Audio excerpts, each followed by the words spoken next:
This is a special report from True Crime Today and the Hidden Killers podcast.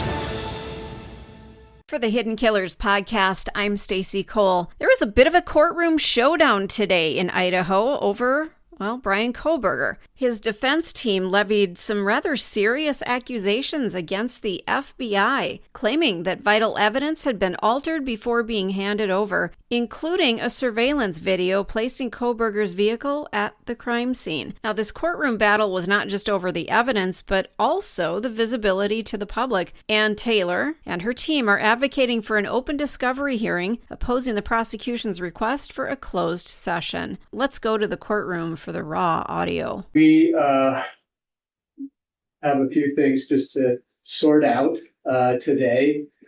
The first thing I want to talk about is whether or not this hearing should be sealed. What's your position, Ms. Taylor? Your Honor, this hearing should not be sealed. Okay. Mr. Thompson, Ms. Jennings? Your Honor, the state's prepared to do its argument today without actually talking about the specific request that we're trying to protect within the discovery request. And so as long as those specifics are not discussed or mentioned, then I think we can go forward with an open hearing today. Okay. Are you comfortable with that, Ms. Taylor?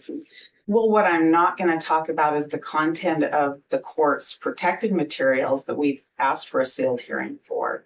What I'm prepared to talk about is why should we seal this particular motion to compel that's set to be heard, and how much else is in the public record and why there's no compelling reason to seal that, and why that violates Mr. Kohberger's constitutional rights.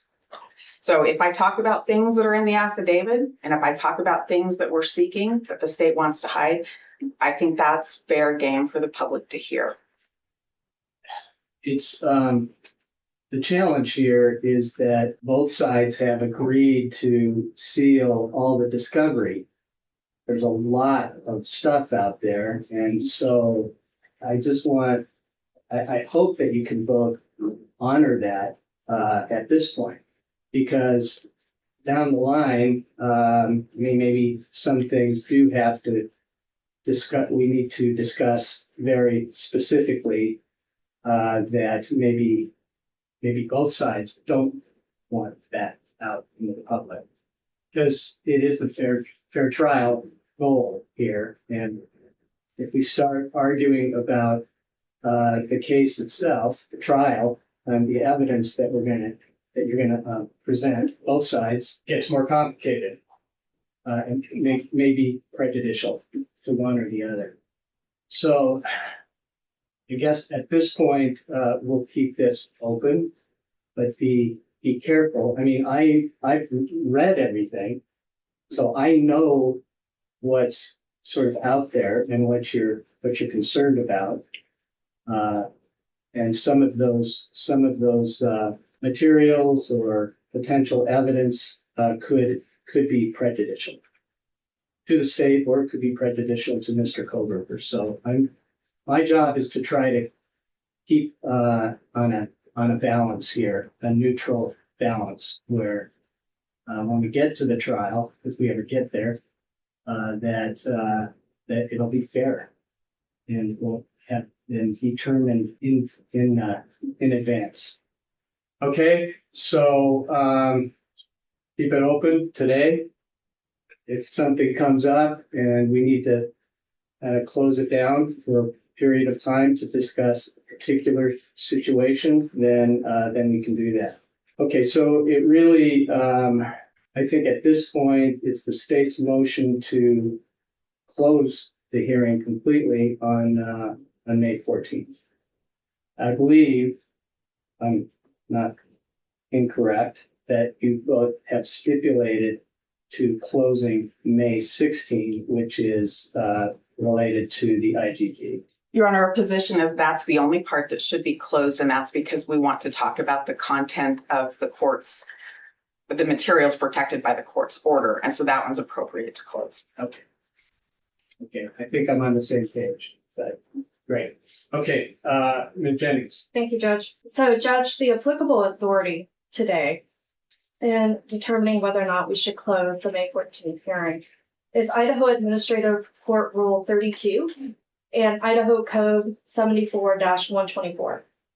Both contemplate balancing this public right to an open hearing versus the interests such as privacy, safety, and the right to a public trial or to a fair trial. In deciding whether or not to file the motion to close the hearing, the state weighed those interests and ultimately came down that the need to protect the privacy and the sensitive information and ultimately protect the state and defendant's right to a fair trial outweighs the right to an open hearing.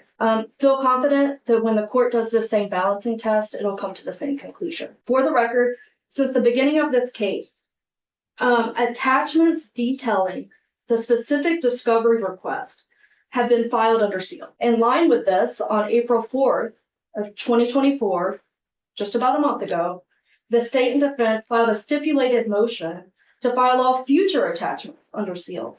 Today, we're specifically discussing the defendant's fourth and fifth motion to compel discovery. Concurrent with the defendant's fourth motion to compel discovery, the defendant motioned the court that the details be filed under seal, citing Rule 32. Concurrent with the fifth motion to compel discovery, both parties stipulated to filing the details under seal, citing Rule 32 as well as Idaho Code 74-124. So the state followed course. We have filed all of our responses under seal and then filed this motion to close the hearing to discuss those previously sealed details. Now the defense is taking a contradictory position and asking the court to ignore all the previous filings, and this is just entirely inconsistent.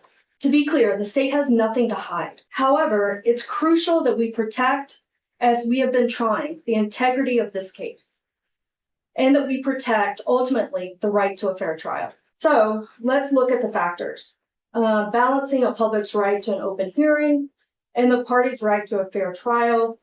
Let's go to the factors laid out by Rule 32 and Idaho Code 74-124. And when we do that, for defense's fourth motion to compel, Item 1, Subpart A, discusses federal grand jury materials. Those are exempt from disclosure by federal law, as well as Idaho Code 74-104, subsection 2. What they specify as subparts B through N. All of those items discuss evidence related to this investigation, of which disclosure would, 1, interfere with enforcement proceedings pursuant to 74-124, subsection A, deprive the defendant a right to a fair trial, and the state, subject to 74-124, subsection B, and Rule 32, subsection E.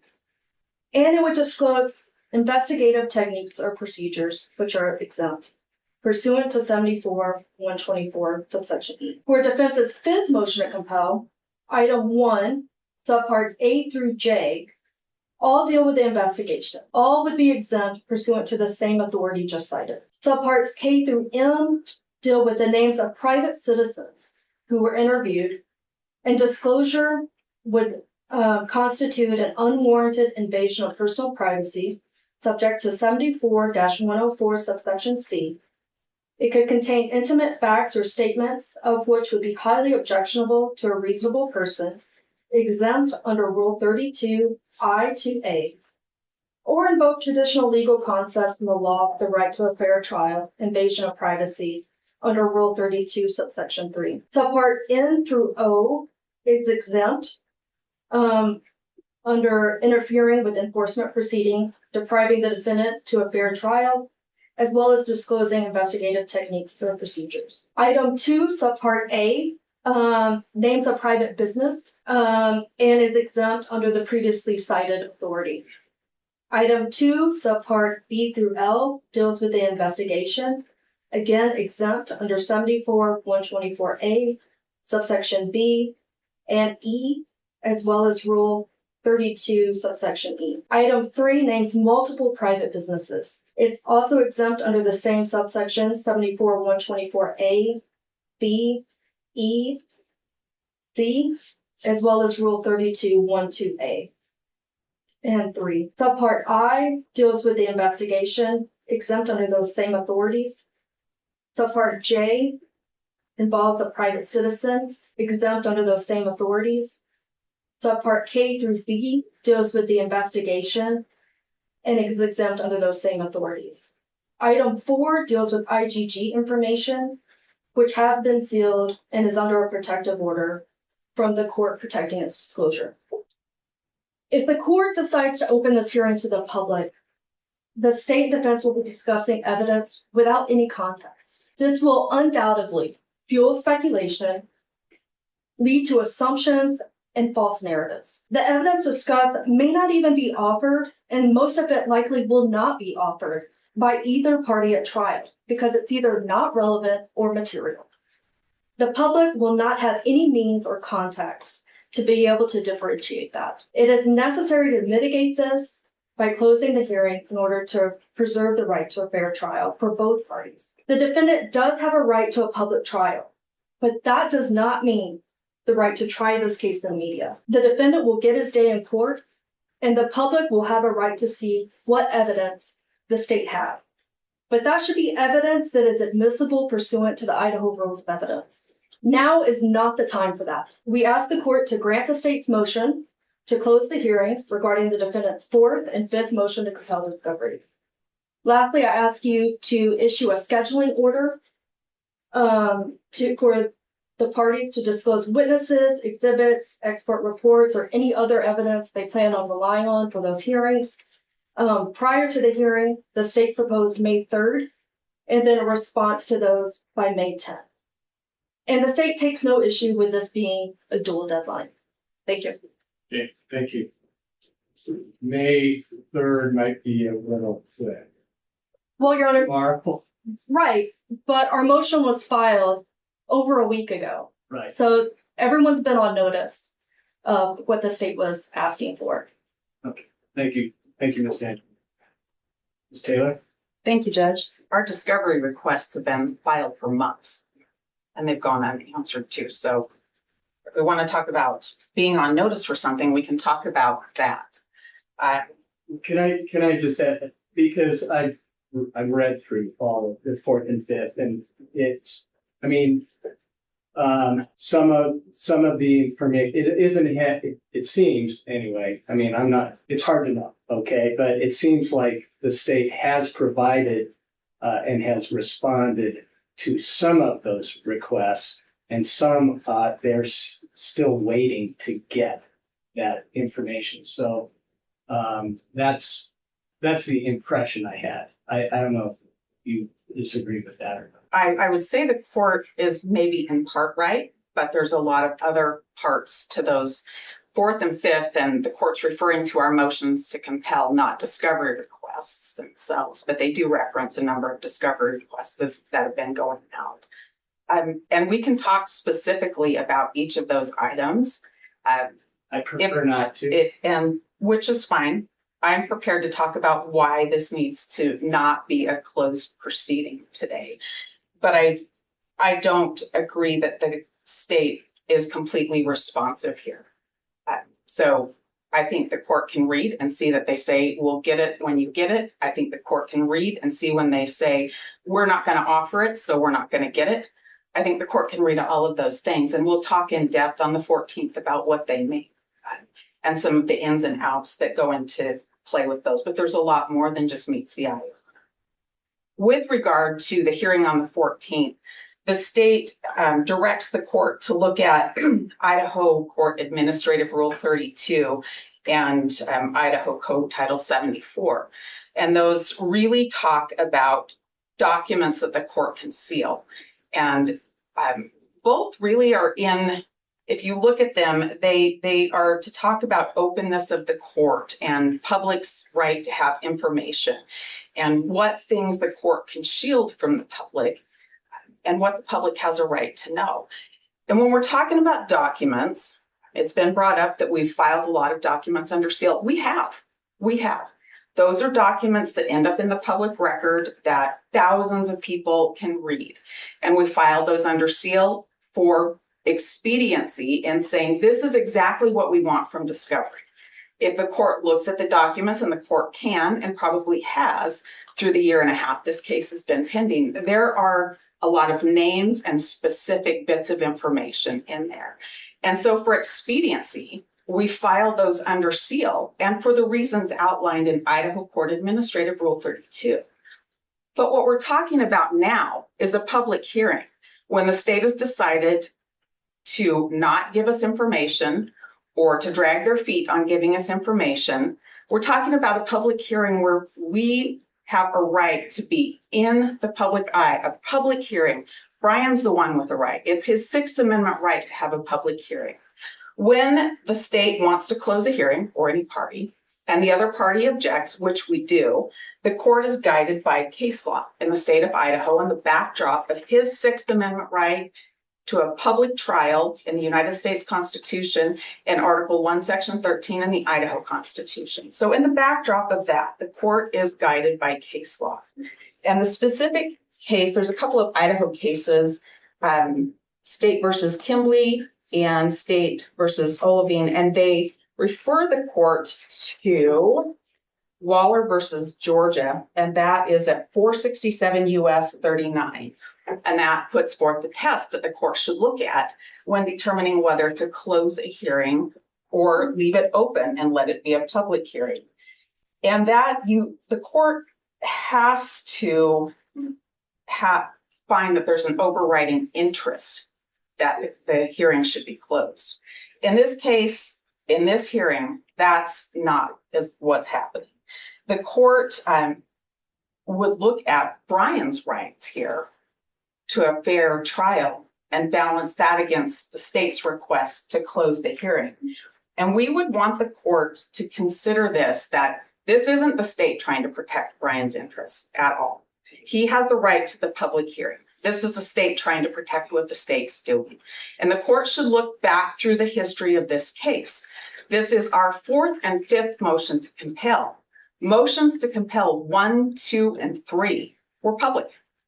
They were right out in the open with the public. The specific discovery requests were also sealed. So this has been a pattern to do things in the public.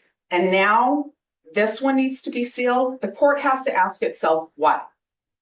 And the court should ask itself, what is the state trying to hide here? The things that we're seeking in these motions to compel are things that are outlined in the probable cause affidavit that has been public for a year and a half now, that has been offered to be shared far and wide. We're looking for things like videos that the state said they collected so that we don't look at things in a little vacuum. The state tells you not to take it out of context, but that's what they're doing. When they want us to do this in private and not let the state know about the full scope of the videos that are out there that they haven't given us, that is the state keeping things in a vacuum to control the public narrative. And that violates Mr. Kohberger's rights. That's what we want to prevent. This needs to be out in the open. Your Honor, I'll give you a couple of examples. The state filed last June its motion for protective order of the IGG materials. That motion was filed in public. It's on the public record. People can print that and read that and do all day long. And that had information that was negative about Mr. Kohberger in it. So that's out there in the public. But that order was to protect information, the IGG information, that they say details how the state got to Bryan in the first place. That's been sealed. That's fine. We respect that. But you have to question, why can we not talk about the things they're not giving us? Why can we not talk about the cell phone information, the tower information, the drive test information in a public arena? Why should Bryan have to have his case when he's asking for this information be done in a little vacuum where the state says what the public can hear and what the public can't hear? Another example of this, Your Honor, is with the video tape that they've relied a lot on in their probable cause affidavit that we've received different parts of. Part of the hearing on the 14th is to talk about the different parts of that video that we've received and how we need the whole context. This is the video that they say places this car near the residence. We've received little tiny pieces of that. And we think Bryan's right to a fair trial means the public needs to know that they've withheld the audio from a great portion of that, and that it starts a long time before the little clip that we've received. To do this in a vacuum, Judge, when documents are filed under seal, that's fine. Those are documents, but this hearing needs to be in the public eye. For the court to allow the prosecutor to say, we need to keep this all private for a fair trial, really ignores the public nature of this case. It really ignores the fact that Bryan has been essentially convicted in the media. You don't have to read but a few articles to see how negative they are about him. He has a right to have this information withheld, brought out in public, so that people can see it's not this neat little package. So people can start to wonder if Bryan's innocent.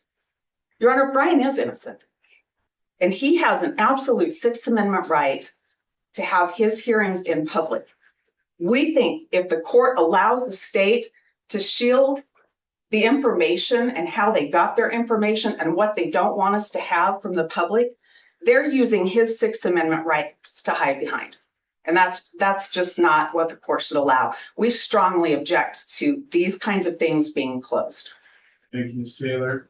You know, I don't know where did it stop though. I mean, if we start pulling out all the potential evidence for the trial, before the trial, then does the state get to respond to that? And that's where does it start? I mean, or stop? It just is a roll of that. And so either side, okay, it sends to the public that it is not, you don't get the context. They don't have the context, the public. You have the context. You want more context. I get that. But it's really difficult to just open that up and talk about particular issues in the case without talking about the entirety of the case. And that's what trials are for. I mean, I totally understand that Mr. Kohberger has a constitutional right to a public trial, but having a hearing is not a trial. That's something different. And so that's why, that's where the balancing comes to, if you want to answer that. I do, Judge. The Waller versus Georgia case is in the context of a motion to suppress. If the court starts closing hearings now, when the court hasn't closed the other motions to compel, what's the court going to do when it comes time for a motion to suppress? Those are coming. Many of them are coming. We want the hearings in public. The state has dropped bits of information with different filings they've made all throughout the way. This can't be done in private. It just can't. I would say both sides have said in their motions or in their briefs that they've disclosed, certain things. And it's a change, see, that because both sides have agreed to seal a lot of these issues of evidence in the discovery. And so all of a sudden it just does feel like it's moving in a different direction. But I understand what you said. It's like, this isn't about the discovery, this is about the hearing. Your Honor, those are discovery documents, and there are things in there that the state's chosen to respond to. The state selected which things that we have to have a hearing about. And these are about things that are in the state's possession or control that we want them to give us, and we're asking you to order them to give us these items so that we can do our work, so we can complete our investigation. It's not any different at all. Sealing the documents, I think that needs to continue to happen. That there are a lot of names in those documents and requests for follow-up. We don't have to do that. I do think those are fine, and I think they're different because they're documents that are going to sit in the public record they're different than having a hearing of things that the parties haven't been able to resolve on their own that the court needs to resolve. Public has a right to see how its business is carried out. My interest is Bryan's right. But I would ask the court to remember the history. We've had motions to compel 1, 2, and 3 in the public eye. All of a sudden we get to 4 and 5, and we understand the subpart of 5 that has to be in a sealed proceeding. That is going to directly deal with documents the court has ordered be protected. That's completely different than when the state won't give us bits of information that's within their possession and control that we need to prepare our case. Your Honor, I would ask the court to consider too how much pressure there is to get to trial. We've heard the state say they'd be ready by this summer. We've heard the state say they're going to be ready by March of 2025. We've heard them say that they've given us 95% of discovery. We've heard them say they've given us all of the discovery, and those things just aren't true. They're just not true. You can see from the list of things we don't have, there's no way we have 95% of it. So when there's all of that in the public eye and the pressure of let's get to trial, I think the public has a right to see, and Bryan has a right for the public to see that we're trying the best that we can. The court offered to do what it could to speed this up. Having hearings about things that shouldn't be closed, that we object to being closed, takes time. There is no change in our habit or our practice filing documents under seal for things that meet Idaho Court Administrative Rule 32 subsection I, and us asking for a public hearing. There's nothing inconsistent about that, and that's the way we've carried out the case. Thank you, Ms. Taylor. Response, Ms. Jennings? Yes, Your Honor. Ms. Taylor's argument and multiple completely false narratives are the exact reason why this hearing should be closed. Yes, defense has a right to a public trial, but that is not the right to having all hearings open to the public. The court's right. There will be a day for this, and that is the trial. But we shouldn't be discussing all the evidence that we're going to hear at trial prior to that. There's no right to try this case in the media. The case law that the defense relies upon has not extended this balancing test to these types of hearings. The hearings are about, or the cases are about trial. And yes, they extended it to a suppression hearing, which was so interrelated to the trial. Waller v. Georgia primarily stands for the proposition that any closure gives you this balancing test. We just went through the balancing test, and the state gave you the reasons for why this meets the test for closing the hearing. As far as being inconsistent, I would just note for the record, we have had one hearing regarding motions to compel. However, at that hearing, this is your order. At the outset of the hearing, the parties informed the court they had reached agreements on all issues except request 160. We discussed one request, and it had to do with training records. That is not what we're contemplating discussing at this hearing on the 14th. I've gone through the multiple issues and subparts, as well as the reasons why we cannot have this discussion in an open forum. Thank you. Want to respond to any on that, Ms. Taylor? Well, Your Honor, we had the entire IGG state's motion for protective order and our objection to that in a public forum as well. That ends up resulting in us receiving documents that the court had a protective order on, and we can't even share with our investigators that come to court with us. And we've abided by that, and we understand that. But the entire hearing leading up to that was done in the public eye.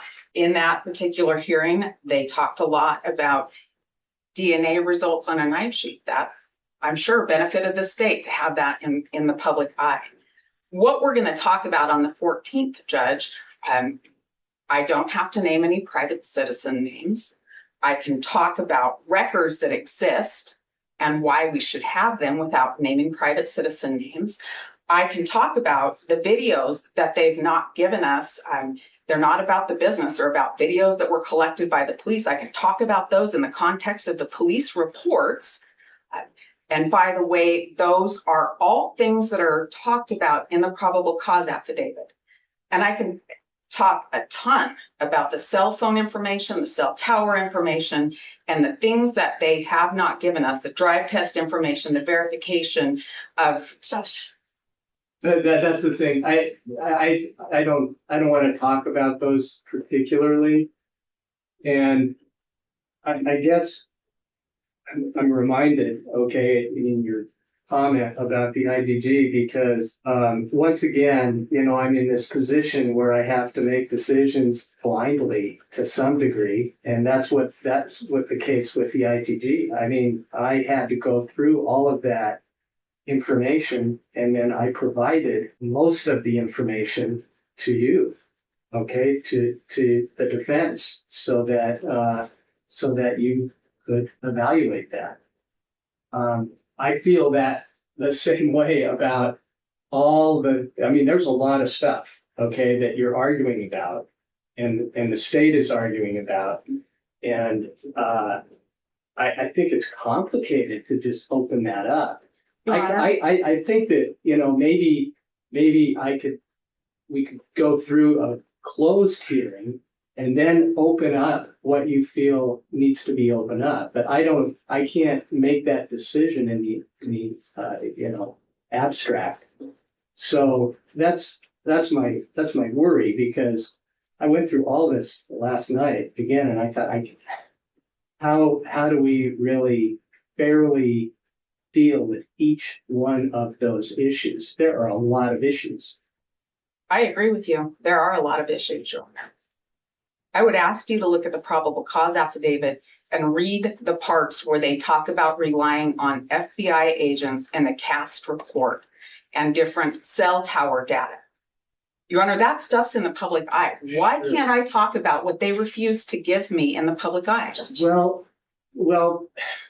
one of the things that we want to talk about today is I just got motions for subpoenas, Deuces take them to the FBI. I mean, it's really difficult to get information from the FBI. You know that. They know that. I know that. We have we have to jump through a bunch of hoops to get particular information from the FBI. That is not the state's issue, although maybe it should have happened 6 months ago. That's the state's issue. I understand that. But that is one of the things that, we can maybe address that today too. Thinking that you don't have an objection for me to sign the subpoenas. No, Your Honor, I don't have an objection for the court to sign the subpoenas to try to get the information. So I can sign that today. You can sign that. You can sign that. Anything you need to sign to get us the things we want, please sign. I'm with you. I'm trying to do that, and from what I've seen, I think the state is trying to do that. I know that it's not satisfactory from your position, but there's a lot of issues in this case. And Your Honor, that's really a lot of what we're going to talk about on the 14th, is the timing of these things, right? Not the full content of what we think these things might show. We don't know. We don't have them. They know. Likewise. So I think the timing is important. Your Honor knows how much pressure there is to get this case to trial, and Your Honor also is aware of all the things that we have to do. And when we make a request and months later you're asked to sign the order so that maybe we can finally get that information, that timing part is important for the public to know. That's not the content. I'm not going to talk about the content of that subpoena you just brought up. I don't need to talk about that at all. But I can talk about the delay in this and why there's a delay in us being ready for trial. That is fair game for the public, and that is something Bryan has an interest in having public. So I don't have to talk about that content. That's not the issue at all. But the things that are laid out in the probable cause affidavit that has been on the court's public website for 1.5 years now, it makes no sense that I can't ask for those things in the public when they're things that the state said they relied on. That just makes no sense. I have one more ask when we're done with this issue. Okay, thank you. Are you expecting to make a decision right now? Maybe not. Well, Judge, you should just make the decision to have the hearing open. And if I start to talk about content, then maybe you can talk about it then.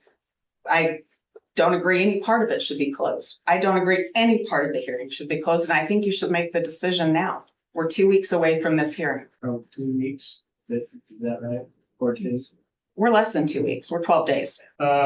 All right. Well, I kind of mentioned this a moment ago. I just feel like we need to get into the details, okay, of all these issues before I open it up. So I'm going to close that hearing. Now, that doesn't mean that after we sort out all of those issues and I have more understanding of why you aren't getting what you want or what you asked for, or whether or not there is something that you've asked for that doesn't exist, or that some of the materials are holding with the FBI, and that we need to get that. I mean, those are all really complicated processes. And I would feel much more comfortable when, again, I'm trying to protect a fair public trial and not have a maybe not intentional, unfair hearing, okay, that goes out to the public. I think that's the balance for me. That I want to see what all the issues are, the arguments from both sides, so that I can make a more informed decision. So I'm going to close the hearing. At some point in that hearing, maybe we can open up part of it, but I need to dig in, and you all need to dig into exactly what is the problem with each one of these issues. All right. So let's talk about the schedule. Okay, the state asked for this, some disclosures of witnesses, expert witnesses, exhibits by May 3rd. I don't think that's particularly practical at this moment. I know that you had, and I'm not looking at it right now, you've had another idea about that, Ms. Taylor? Judge, I think I had May 7th. Okay, that seems more practical. Okay, so I will put an order out, schedule order for providing. I don't know if the state really knows what you do until you see what they have, and you're shaking your head yes. Yes, sir. And that means that maybe you don't have any witnesses, expert reports, or exhibits at this point because you don't know what to expect. Right. And this is related to the hearing on the 16th, right? In the 14th, I'm not sure. Okay. And there may be witnesses on the 14th too, as well? Yes, Your Honor. Okay. All right. So let's make it May 7th. For disclosing witnesses, expert reports, and exhibits. We'll see what the state has to do with that, and we'll have a response maybe May 10th. Is that sufficient? Okay. It's tight. Well, that gives us 3 days to respond. 3 days. Yeah, that's right. Well, May 10th is I don't know when I'm going to read all this stuff too, because it's 14th. So if I don't have it by the 10th. Then, you're saying the 13th, I guess I can do that the night of the 13th. But also, the defense needs some space there too. And I don't think we want to push out that hearing. Can't do it by the 10th. We have no idea what the defense plans Right. on doing, and that only gives us 3 days to read, comprehend, and respond. We'll deal with it. We'll deal with the 13th then. Yeah, I mean, we can try, and then if we Okay. need more time, we'll ask for more time. It's just then on my end, you're looking at, I'm gonna have really more, I'm gonna need more time. Your Honor, I don't expect reports. I expect to provide a witness list. Okay, I don't expect there to be reports. exhibits. There may be exhibits. I think there will be at least 2 or 3. I know some will be things that they've already given us in discovery, so they shouldn't be new and surprising. Okay. I mean, it's hard to have these tight, timeframes because we also have other things to do. But Mr. Thompson? Your Honor, it's completely unfair and unacceptable for us to get a list of witnesses with no idea what they're going to testify about. The names witnesses don't mean much of anything. And unfortunately, we're having a pattern in this case of last-minute disclosures of witnesses and PowerPoints and all sorts of things that frustrate Your Honor's ability to assess what's going on because it's brand new to you, just like it's brand new to us. And I think that practice has to stop. We need substantive disclosures. If they're offering experts, the rules of discovery specify what you have to disclose regarding an expert, and that's not just a name.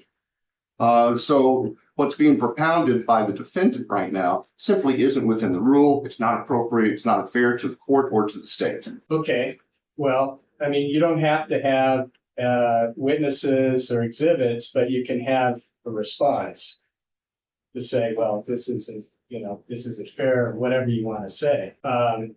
Otherwise, I just need to push out this hearing. I'm stuck. I appreciate that, Judge. And I guess we've said it before. It is more important to do it right than to do it quickly if we have to have a trade-off here. And that includes fairness to everybody involved, including the court. And I would prefer that this not be kicked off, but we're realizing that we're 2 weeks, essentially 2 weeks or less away from these hearings, that apparently there are going to be a number of witnesses that nobody but the defendant knows who they're going to be and what they're going to try to say, and then we're expected to react in court. That's just simply not the way to operate an effective, efficient, fair process. Well, let's explore this. I mean, how many witnesses are you expecting to have? Governor, I'm expecting to have 2 on the 16th at this point in time. I'm not expecting either one of them to write a report. I expect a couple of exhibits. Some will be things from the protected materials that the court allowed us to have already. There will probably be 1 or 2 other exhibits, maybe 2 that the state hasn't seen before. I can provide those. I intend to provide those. On the hearing on the 14th, I think there may be 2 witnesses on that hearing, 1 for sure, possibly a second. We haven't made that determination yet. If there is going to be any PowerPoint presentation, I will provide that to the state as well. If we have an expert who hasn't written a report, then we won't offer expert opinions. We'll offer opinions about why we know the discovery is available, why we know these items are available. The state knows full well what they have and what they're withholding from us. And it's not going to be about what they're going to show. We don't know what they're going to show, but we know they exist. Thank you. Well, I just want to have this hearing. I don't want to push it out. All I can say is do your best. I'll be fair about it. I'll give you more time to respond if you don't have that time. That's kind of where we are. And I just want to keep going. I mean, we got to get through all this discovery stuff so that we can get ready for the trial. Well, and Judge, I do for the record need to clarify the representations of the defense that we are intentionally withholding things that they're entitled to is just utter nonsense. We have strived. We are continuing every week to provide additional discovery. We have more discovery coming. We hope that much of what they felt they had to file a motion to compel on, instead of being patient and wait, because our discovery deadline isn't until September, that we'll have and be able to make that available between now and the hearings on the 14th. And there may very well be little, if anything, we have to fight about. Your Honor also noted there are some things that we simply do not have the power to access. And we have been trying consistently through cooperative efforts, as well as following the process with the federal government. They have been good partners, but they have their own rules to work with. This isn't the motions for the subpoenas ducis tecum isn't the first TUI process, and the court is aware. We've been pursuing TUI process for all types of information for months. So the characterization that we are just consciously withholding information to frustrate the defense is utter nonsense. That is not true. We will provide everything we can that is providable under the rules. If we disagree on something, whether it exists or not, because I can tell you, many of the things that the defendant has tried to itemize, when we talk to our people, they say, that doesn't exist. So, I don't know what we're supposed to do at that point, and we'll flesh it out at a hearing. And it may be that if they have experts who are going to say, well, such and such should exist, we might have to go find experts to say, well, in this case, it doesn't. Or no, we'll see. Well, that's exactly why I want to close it on the 14th, because we're going to have many arguments, apparently, about issue by issue by issue. And some of that should not be out of them. Thank you, Your Honor. Your Honor, I want to respond to that. And I could give you particular examples of things. And it's already been ordered to be given to us, the CAST report, which was a draft that we were promised to have by March 31st. It's May 2nd. We don't have it. So for the prosecutor to stand up and say that I'm misrepresenting things, he's misrepresenting things, Your Honor. Okay. That's there. You know what? Let's not go there. I mean, we can sort that out on the 14th. I mean, I read everything. That's what the state was saying. I trust both of you, okay, your integrity. So I don't want this pointing the fingers back and forth. I don't think it's very helpful. Doesn't really help me. You know, it started at the last hearing, and I really want you all to just tone it down a little bit. I mean, you can argue all you want, but when it starts to be personal, it's destructive. I mean, you're really, really good lawyers. So let's just focus on the issues. That's Your Honor, we're happy to, and when we get the CAST report, we'll disclose it. If we do not have it, we are not withholding. As simple as I that. read that last night. Okay. I'm very prepared about what the issues are, okay, about the discovery. And that's why I want to be able to hear from both sides, okay, what is the problem with this? What do we need to go forward? And I'm going to try and help that. And I expect that both of you do the same. Your Honor, I do have several other examples, but in light of what the court said, I won't provide them right at the moment. There are other issues. I understand, and I understand your frustration. And it's a big deal. It's It is a really big important. I understand that too, and I acknowledge that. Sometimes, you know, we just can't quite get what we want from other people who might have it that don't want to give it up. So that's one of my challenges on the 14th and probably at the 16th too. Okay, moving on. We've got, all right, some of these pending motions, there was no request or no response from the state. And I'm thinking that the motion to unseal parts of the IGP materials and motion to allow defense investigators to review the IGP materials, that we're going to be addressing that on the 6th. Is that? Yes, sir. That's the state's understanding, Ms. Taylor? Yes, Your Honor. Well, we're happy to have a hearing on the 16th for both of those issues as well. Great. I'm just trying to make sure that we're all on the same page, or at least the same date. But I wondered, okay, there's been a response on the alibi issue, and I don't know if there is a request for a hearing or if we just kind of let that lie for now. I don't know. What was your intention there, Mr. Thompson? I think at some point we're going to need a hearing on it. We're busy enough for the next couple of weeks with these other hearings, so we haven't reached out specifically on that. Okay. If the court would like to select a date while we're together today for a hearing, we would be happy to. Why don't we just wait that until calendar. the 14th or 16th? That's fine. And there may be issues that come out of discovery that have some bearing on that issue. I don't know. You don't have to say anything this day.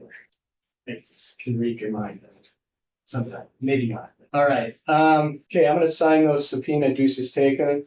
The FBI, I believe that's related also to the 13th supplemental. Maybe I'm kind of losing track of it. Your Honor, it Well, does relate to one of our discovery requests, and I'm sure one of the numbered motions to compel. I'll note that when I speak about that on the 14th. Okay, great. All right. Are there any other issues that we need to address today? Mr. Thompson, Ms. Jennings? Okay, Ms. Taylor? Yes, Your Honor. Okay, go ahead. I want to say this in a way that doesn't come off finger pointing because it's not. This is about how busy everybody is and how much time it takes to communicate to get hearings set, because there's a lot of people going a lot of directions. I would like the court to consider setting hearings twice a month, every other week. And the court could vacate those hearings if neither party notices something up for that hearing. There would be 14 days notice for either party if we have hearings on that basis. But that way we could notice up specific hearings and just have those set dates so that we're not bugging the prosecutor's office for a stipulation and bugging the clerk's office for a hearing and waiting to find that out. It would speed things up to have 2 times a month that we would know if I've got 14 days before this hearing, I can notice it up and it can be heard by the court. So that's our request, is that the court just preset a couple of hearings. These would not be like the lengthy motions to suppress that we'll probably need a couple of full days for. These would be these shorter motions that we could deal with in 1 to 2 hours. All right. Thank you. I actually mentioned that at one of our hearings. That's what we need to do. I think it would be more helpful to, I guess, have better communication. Okay. I don't know. Maybe you are having good communication with each side. It is hard, to get a hearing when the clerk has to contact you or contact Mr. Thompson, and this goes back and forth. I mean, it takes a lot of time for your assistant, the clerks. At the same time, I have a lot of other cases, and I have a lot of jury trials going from here really to the end of the year. So it's hard for me to say, okay, we're going to have it I think I offered Thursday, like a Thursday afternoon. So I'm willing to do that. I might just set like once a month, maybe, and then if you need something more, just let us know. But I'll look at my calendar and set that up. I mean, I know you come down on Thursdays generally. So that's a good day for you, right? Thursdays are fine, Tuesdays are fine, Fridays are fine. Wednesdays are rough, but whatever day works for the court, I'll make that work. I just think it's more important that we have a place to put these hearings so that everybody's not spending a lot of time asking each other what day's okay, what time's okay, that we just all know that this is the time. So whatever day works best with the court schedule, Your Honor, is just fine with me. Thursday afternoon is probably That'll work. Monday is impossible. So what do you think about that, Ms. Jennings? Yeah, that makes sense. I think Thursday afternoon would be fine for the state. Do you think twice a month? It's probably going to ramp up. I suggested that just because then there's 14 days to the next hearing, so everybody would always have enough notice. This is why I suggested that, and to know that we have those to iron out issues that are going to arise. Again, these aren't for the motions to suppress; those will come later. Okay. Maybe we'll start with twice a month to get through all this discovery. I hope we can all get past that soon, and move forward a little faster. Okay. Anything else then? No, thank you. Okay. Okay, great. Well, thank you all, and have a good day. Beautiful day. Thank you.